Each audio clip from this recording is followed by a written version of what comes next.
Lots of skills make a great trader, but I think there's one that pretty much summarizes a lot of the skills that a trader needs to succeed, and that is managing expectations.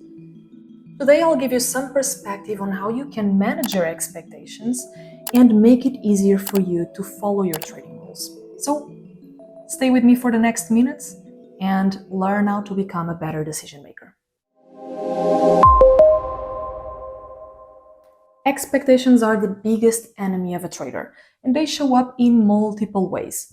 For example, late profit taking due to the expectation that the market will continue, or expecting a winning day because your preparation was on point, your morning routine was amazing, so you get into the market expecting a winning day.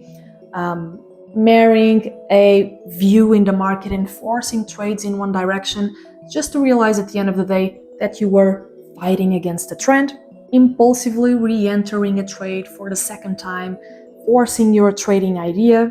All of these are ways that expectations interfere with your best decision making. And they are what take traders out of the present moment, out of what the market provides you at the real time. When it comes to trading, there are two realities in the market. And the first one is market information as it is. The second one, though, is your perception of this market information.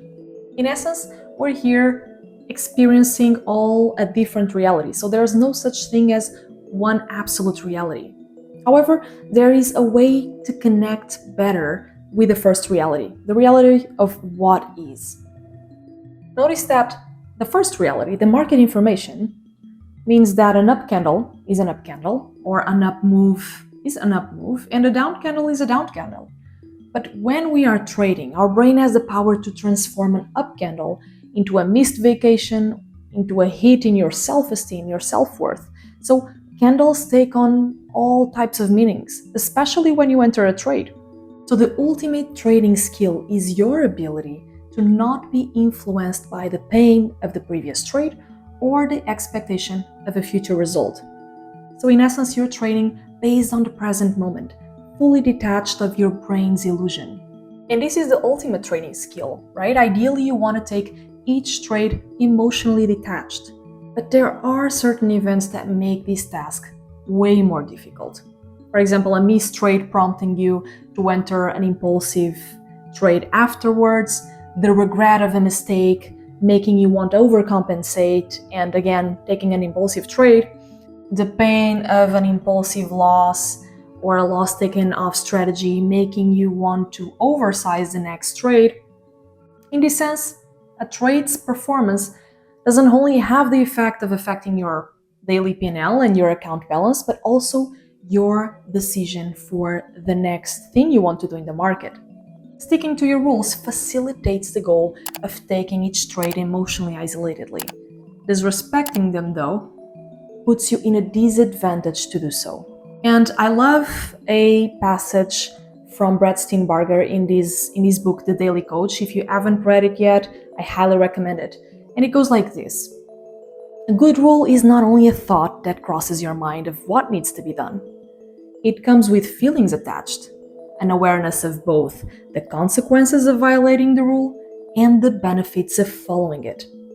And he proceeds by saying, whenever you write down the rule, make sure that you are emotionally connected to it. So in essence, what he means is that there is a responsibility to each trading decision you take. Not only a thought crossing your mind of what you need to do. Oh, I need to take this trade, I need to respect my rules, I need to take profits at this level. But by bringing back and recalling the consequences of your past mistakes, for instance, taking profits early, what are the consequences of this? If you can vividly recall these at crucial times in your trading, then you stand a chance to make the best decisions. What keeps a person away from sugar is the despair evoked by the consequences of remaining the same. The same goes for a trader. What keeps a trader grounded in their rules is the ability to vividly recall the consequences of their past mistakes, as well as the victories from the good practices. It's by predicting the consequences of the patterns that set you off in the past that you can put a brake on your autopilot mode. Otherwise, it becomes very challenging to break it. In this sense, your trading mistakes and your bigger blow-ups can be your best friends, if and only if you can use the pain they brought you in the past and recall it vividly at crucial times when short-term decisions need to be made in the right direction. So I leave you with a question. What can you do to make yourself easily remind of the consequences of your past mistakes that set you off and bring that pain more to the present so you can strategically use it to make the best present decisions?